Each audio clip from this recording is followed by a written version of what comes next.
नीलम एक छोटे से गांव की रहने वाली थी। उसकी शादी शहर में रहने वाले अर्जुन से हो जाती है। नीलम बहुत कम पढ़ी लिखी थी, साथ ही साथ वो पहली बार शहर में कदम रख रही थी। उसकी शादी के कुछ दिन बाद नीलम शहर आ जाती है। ऐसे ही एक दिन उसकी सास विमला उसे स्मार्टफोन गिफ्ट करते हुए उससे कहती है, नीलम बहू, ये ले, ये है तेरा मुंह दिखाई का गिफ्ट। मैंने तुझे कुछ नहीं दिया था, इसलिए मैंने सोचा कि क्यों ना अपनी बहू को स्मार्टफोन दे दूं। स्मार्टफोन के जरिए तू भी धीरे धीरे स्मार्ट हो जाएगी और किसी को पता भी नहीं चलेगा कि मेरी बहू थोड़ी कम पढ़ी लिखी है। इस फोन से तू आराम से बहुत सारी वीडियो देख सकती है, वीडियो कॉल कर सकती है, इंस्टाग्राम चला सकती है, सब कुछ कर सकती है। इंस्टाग्राम पर भी बना सकती है? ये क्या होता है माँ जी?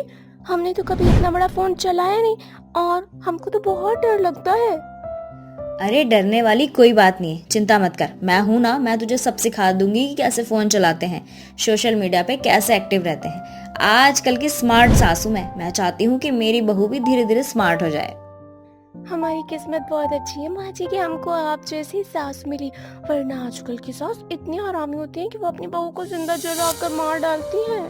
अरे बहू, पहले तो अपने आप को सुधारने की कोशिश करो। अभी तुमने गाली जैसा शब्द यूज करना बंद कर दो।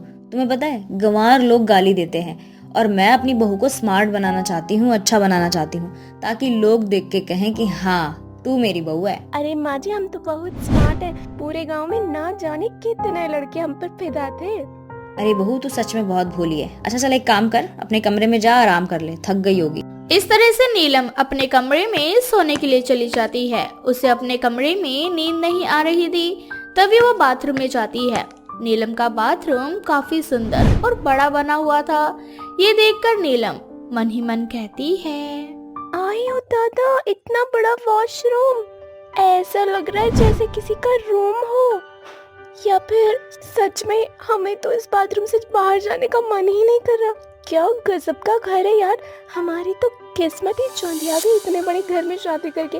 अब तो हम चाहे बाथरूम में सो या रसोई में, ये घर हमारा है। एक काम करते हैं, हम इस बाथरूम में सो जाते हैं, बड़ा मजा आ रहा है। इतना बोलकर नीलम बिस्तर लेकर बाथरूम में ही अपना बिस्तर लगाकर वहीं सो जाती है।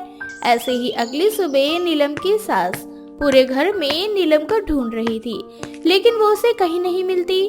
पूरा घर ढूंढने के बाद वो उसे बाथरूम में जाकर चेक करती है, तो देखती है कि नीलम बाथरूम में बिस्तर लगाकर सो रही है। तभी उसकी सास उसे जगाती है और उससे कहती है, अरे बहू, ये सब क्या है? अरे तू सच में गंवार है क्या? तुझे इतना भी नहीं पता कि बाथरूम में सोते नहीं है?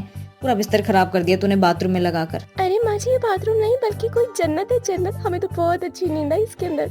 सच में क्या बाथरूम बनवाया माँ जी आपने? तो हर रोज हम इसी में सोएंगे। बहू, चीजों का तौर तरीका होता है। तेरा मन करेगा तो तू रसोई में नहाने लगेगी क्या? अरे बाथरूम बना है नहाने धोने के लिए, टॉयलेट वगैरह जाने के लिए, ना कि सोने के लिए। सोने के लिए रूम बना है, रूम में जाके सोना। जिस चीज को जिस काम के लिए बनाया गया है उसे उसी तरह से इस्तेमाल करना चाहिए।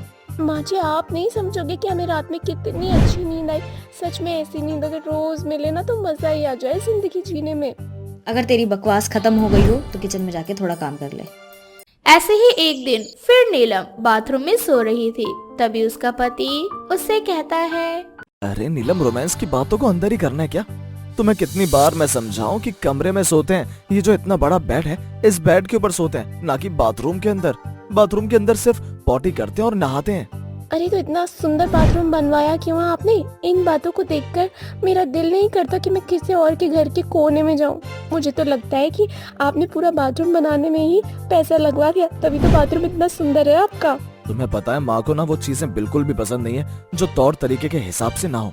जैसे बाथरूम को बाथरूम के लिए इस्तेमाल किया जाता है, किचन को खाना बनाने के लिए इस्तेमाल किया जाता है, और बेडरूम में रेस्ट करने के लिए।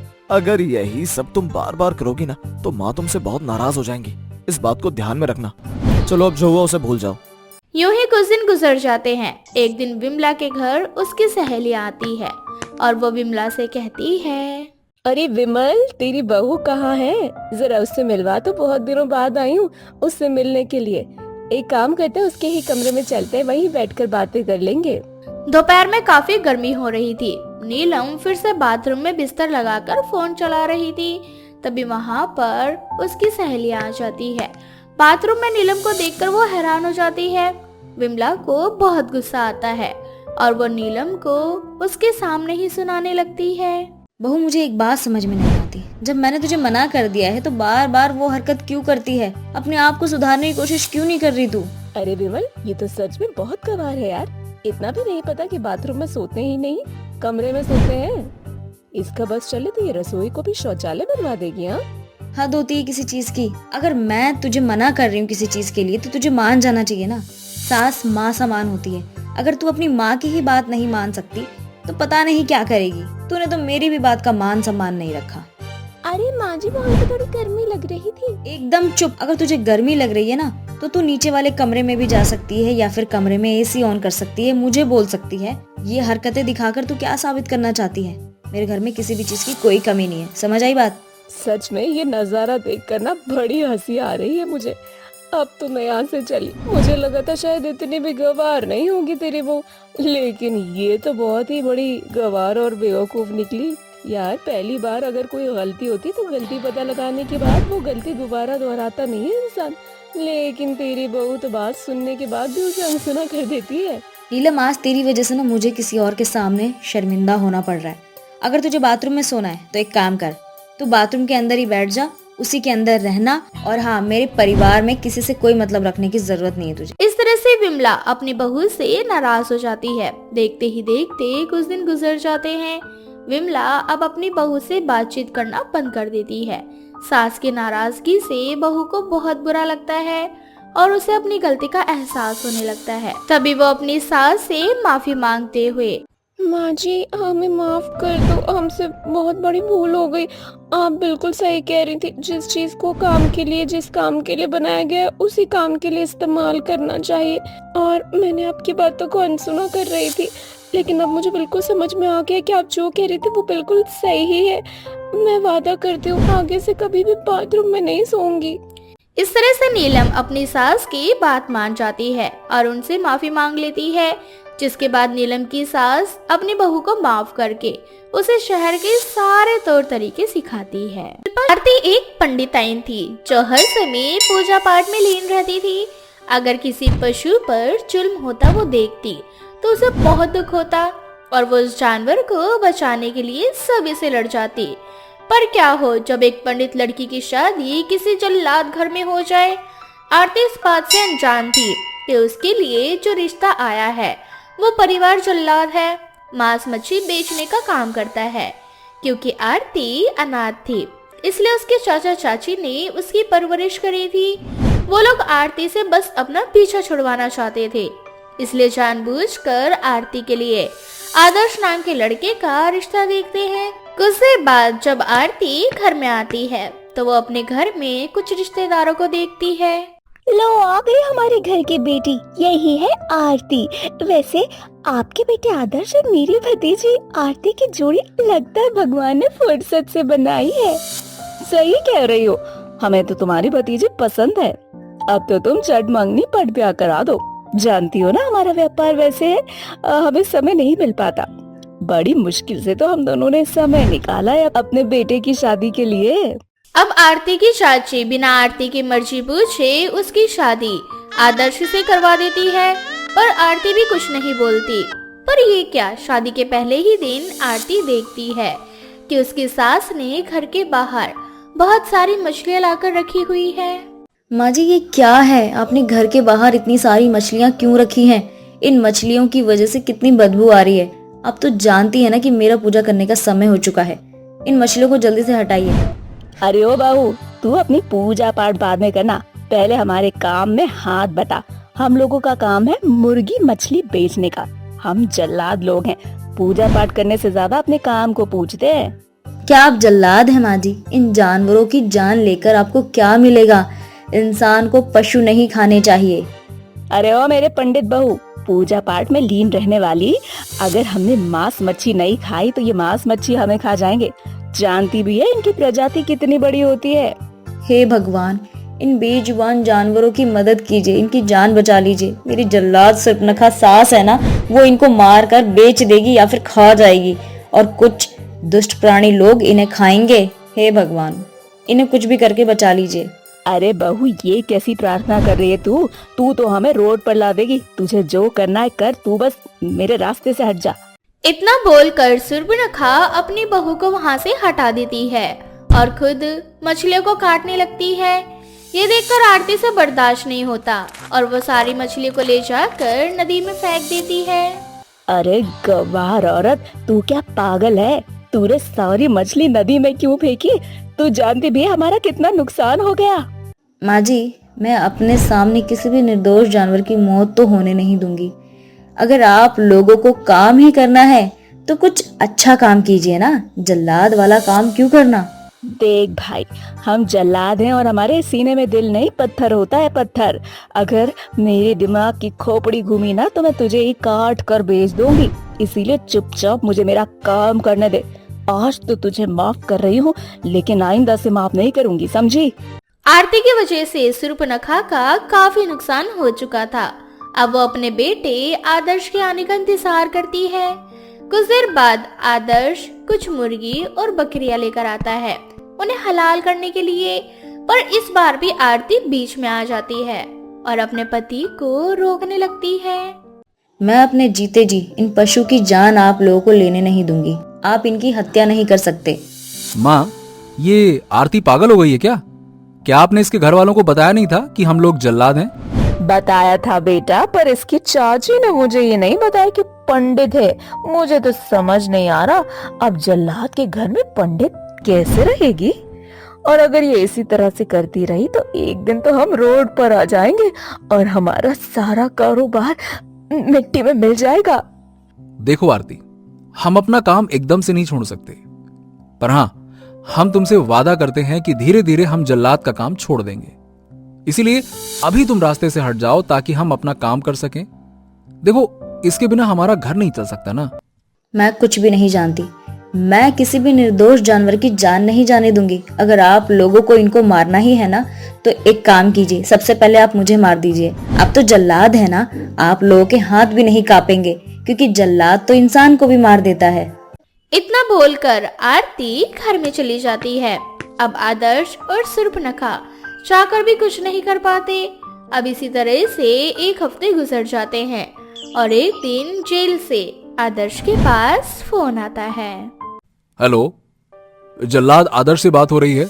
हाँ, देखिए जल्लाद जी, एक कैदी है, उसको फांसी की सजा मिली है।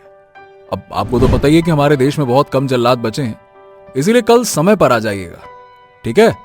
हाँ, ठीक है, मैं कल समय पर आ जाऊंगा। आप अपना जेल का पता दे दीजिए, आ जाऊंगा मैं। आदर्श की सारी बातें आरती सुन लेती है और ये बात सुनकर आरती को बहुत ज्यादा दुख पहुंचता है और एक बार फिर आरती आदर्श से लड़ने लगती है। सच में आप एक जल्लाद हैं। जानवरों को तो मार ही रहे थे, अब आप किसी इंसान की भी जान ले सकते हैं। अरे क्या तुम्हें जल्लाद का मतलब नहीं पता क्या? या तुम्हें ये नहीं पता कि जल्लाद काम क्या करते हैं? अगर मुझे पता होता ना कि तुम एक पंडित हो, कसम से बोल रहे हैं कि तुम्हें इस घर में बहू बना के हम कभी नहीं लाते। अफसोस कि एक जल्लाद के नसीब में एक पंडित लिखी थी, और अगर अब तुम मेरे रास्ते में आई ना, तो ये जल्लाद तुम्हें भी फांसी के तख्ते पे चढ़ा देगा, समझी? आदर्श गुस्से में वहाँ से चला जाता है और आरती भगवान के सामने बैठकर पूजा पाठ करने लगती है और अपने पति को सद्बुद्धि देने की प्रार्थना भगवान से करती है। हे प्रभु, मेरे ससुराल वाले नादान हैं, मेरे पति को थोड़ी सी सद्बुद्धि दो ताकि वो किसी निर्दोष की जान ना ले सके। बहू, हम तेरी परेशानियों को समझ रहे हैं, इसीलिए हमने मांस मच्छी बेचने का काम छोड़ दिया। पर हम लोग जल्लाद हैं, हमारा काम है गुनहगारों को सजा दिलाना। और आदर्श जिस व्यक्ति को फांसी देने जा रहा है, उसमें आदर्श की कोई गलती नहीं। और अपने इस काम के लिए तुझसे पहले वो भगवान से माफी मांगता है अपने इस काम के लिए। पर क्या करे, एक जल्लाद का काम भी तो यही है। माँ जी, मैं जानती हूँ कि आप लोग मुझसे बहुत प्यार करते हैं, तभी तो आप लोग इतना बड़ा नुकसान झेल रहे हैं मेरी वजह से। पर क्या आप लोग सिर्फ मेरे लिए जल्लाद का काम छोड़कर कुछ अच्छा काम नहीं कर सकते? क्या आप लोग मेरे साथ पूजा पाठ में लीन नहीं हो सकते? आरती अपने सास से बात कर ही रही होती है कि तभी वहाँ आदर्श आ जाता है और आरती की बातें सुनकर उससे कहता है, आरती तुम सही कह रही हो, इसीलिए मैंने फैसला किया है कि अब मैं ये काम छोड़ दूंगा। पर मैंने जुबान दी है कि कल मुझे जेल जाना ही होगा और उस गुनहगार को उसकी सजा देनी ही होगी। बस कल के बाद तुम्हारा पति किसी की जान नहीं लेगा और अब मैं वही करूंगा जो तुम कहोगी।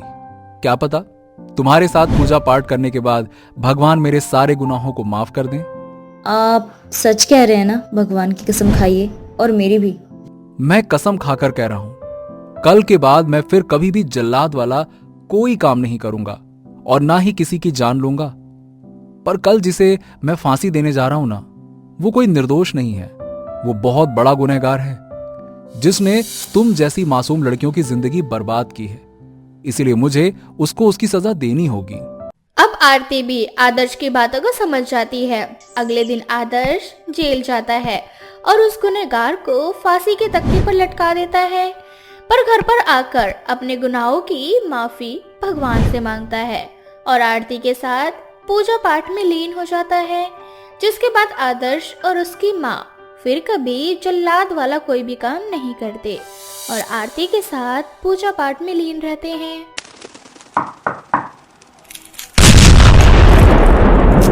चूचू चिड़िया की कहानी। लूली तोती एक जंगल में अपनी सास गट्टू चिड़िया के साथ रहा करती थी। लूली बहुत मेहनती तोती थी। वो घर की सारी जिम्मेदारियां संभालने के साथ साथ बाहर के भी काम काज किया करती थी। लेकिन इतना करने के बाद भी उसकी सास अक्सर उसे अपने बेटे कालू कौवे की मौत का जिम्मेदार ही मानती थी। ऐसे ही एक सुबह लूली घर का कामकाज करने के बाद मजदूरी करने के लिए जा रही थी। तभी लूली की सास उससे कहती है, ओ महारानी, तू ये कैसे भूल जाती है कि तू एक विधवा है, और विधवा होने के बाद इतना बन ठन के मजदूरी करने कौन चाहता है भला? माँ जी, पर मैंने तो कोई श्रृंगार नहीं किया। मैं तो साधारण रूप से मजदूरी करने जा रही हूँ। मुझे भी पता है कि मेरी किस्मत में श्रृंगार करना लिखा ही नहीं। अगर श्रृंगार मेरी किस्मत में होता तो शायद मेरे पति जिंदा होते। तभी तो इतना बन ठन के जा रही है। अरे साफ साफ दिख रहा है कि तू ना बन ठन के क्यों जा रही है, क्योंकि तेरा पति तो मर गया है। बाहर जाकर पराये मर्दों को तो रिझाना चाहती है ताकि वो तेरे प्रति आकर्षित हो और जो तू चाहती है वो चीज पूरी हो। माँ जी, मुझ पर इतना गंदा आरोप लगाते हुए आपकी आत्मा जरा भी नहीं कांप रही क्या? मैं हमेशा आपके बारे में और अपने परिवार के बारे में सोचती हूँ। इतनी गिरी हुई सोच नहीं है मेरी।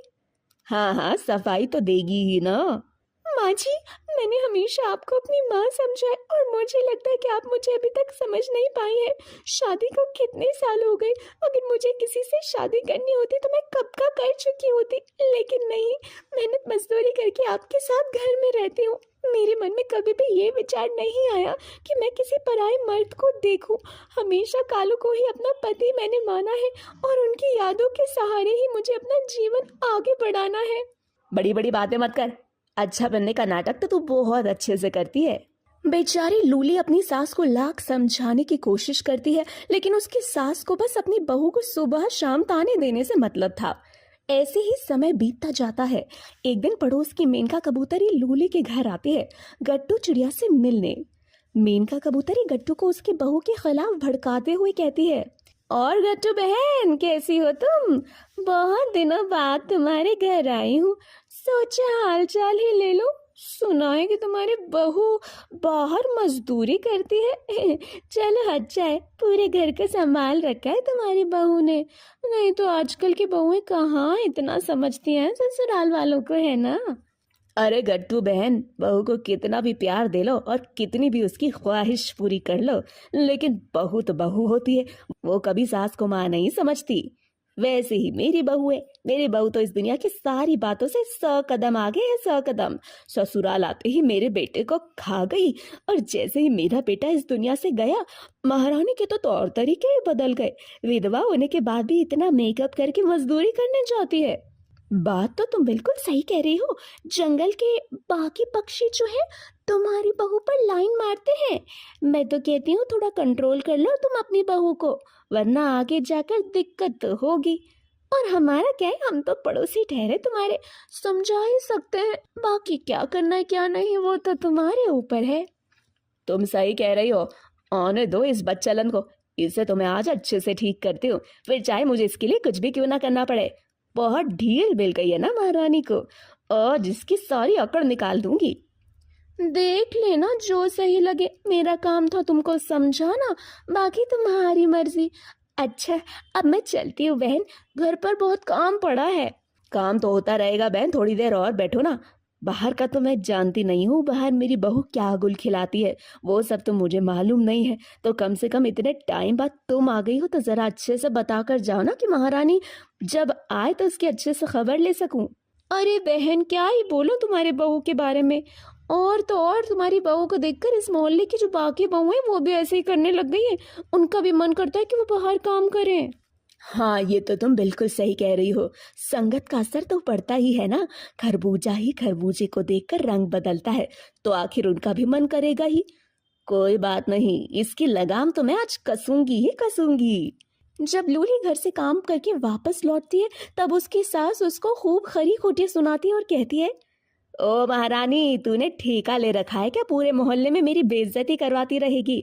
और अब तो हर घर के लोग यही कहते हैं कि गट्टू की बहू ऐसी है जैसी है, शर्म कर ले थोड़ी, वरना मुझे तुझे अपना ऐसा रूप दिखाना पड़ेगा जो कभी किसी सास ने अपनी बहू को नहीं दिखाया होगा, समझी। माँ जी बहुत हो गया आपका, मैं आपको पलट कर जवाब नहीं देती इसका मतलब ये नहीं कि आप मुझे कुछ भी बोलती रहेंगी। अभी मैं घर आई हूँ, एक गिलास पानी भी नहीं पिया और आपने कि मुझे सुनाना शुरू कर दिया। एक बार भी आपने नहीं सोचा कि मैं बाहर काम करती हूँ, मुझे किन किन दिक्कतों का सामना करना पड़ता है। अगर मैं कमाऊँ ना तो घर का खर्चा कैसे चलेगा, आप इसका जवाब दो मुझे। अच्छा तो तू आज मुझे ये दिखाना चाह रही है कि घर का खर्चा तू चलाती है, जो तेरा दिल करेगा तू वो करेगी। नहीं माँ जी, मैं आपको बस इतना बताना चाह रही हूँ कि मुझे अपनी बेटी समझो, बेटी। जब तक आप मुझे अपनी बहू समझोगी तब तक मुझ में आपको 50 कमियां नजर आएंगी। मैंने आपको हमेशा अपनी माँ माना है और आपकी सेवा पानी करने में ही लगी रहती हूँ। सुबह घर का काम करके जाती हूँ, शाम को जब तक आती हूँ आपके इतने सारे ताने सुनने को मिलते हैं, मुझे कितना बुरा लगता होगा इसका अंदाजा भी नहीं है आपको। तभी लूली की बहन मूली तोती का फोन आता है। लूली अपनी बहन के पास भागी भागी जाती है। मूली जो कि अपने अंतिम समय में अपनी लूली बहन को देखना चाहती थी, और मूली रोते हुए लूली से कहती है, बहन मैं इस दुनिया से जा रही हूँ, मेरे पास ज्यादा समय नहीं। मैंने 2 अंडे दिए हैं और अंडों से जो बच्चे निकले उन बच्चों को तुमको हमेशा अपने पास रखना है और उन्हें माँ जैसा प्यार देना। उन्हें कभी भी मौसी वाला दर्जा मत देना, हमेशा माँ का दर्जा देना। इतना बोलकर मूली मर जाती है और लूली अपनी बहन के दोनों अंडे लेकर अपने ससुराल आ जाती है। ये सब देखकर लूली के साथ गुस्से से उसको बोलती है, अच्छा तू अपना एक और बोझा लेकर आ गई, अपने बहन के अंडे यहाँ लेकर आई है और अंडे में से बच्चे निकलेंगे तो उनका खर्चा क्या तेरी मरी हुई बहन देगी। माँ जी मैं आपका और इस घर का और इन बच्चों का सबका खर्चा उठा लूंगी, आपको उसकी चिंता करने की कोई ज़रूरत नहीं। मेरे अलावा इन बच्चों का है ही कौन इस दुनिया में, और वैसे भी मेरे पास भी जीने का कोई सहारा नहीं, इसीलिए इन बच्चों के सहारे ही अपने जीवन में आगे बढ़ूंगी। हाँ तो सोच ले, तुझे अगर बच्चे रखने तो मेरे घर से निकलना होगा और किसी और का पाप अपने घर में मैं नहीं रख सकती, तो इन अंडों को लेकर कहीं और चली जा। लूली बिना कुछ कहे अपनी बहन तोती के अंडे लेकर वहां से चली जाती है। एक घर किराए पे लेती है और इस किराए के घर में सुरक्षित स्थान पर उन अंडों को रख देती है। कुछ समय बाद समय पूरा होने पर अंडों में से 2 तोते के बच्चे निकलते हैं। एक बच्चा अंडे के बाहर निकलने के दौरान ही मर जाता है। लूली को इस बात का बहुत दुख होता है, लेकिन लूली अपने दूसरे बच्चे को बड़े ही प्यार से रखती है और उसे पालना पोसना शुरू कर देती है और अपने बच्चे के साथ अपने जीवन में आगे बढ़ती है।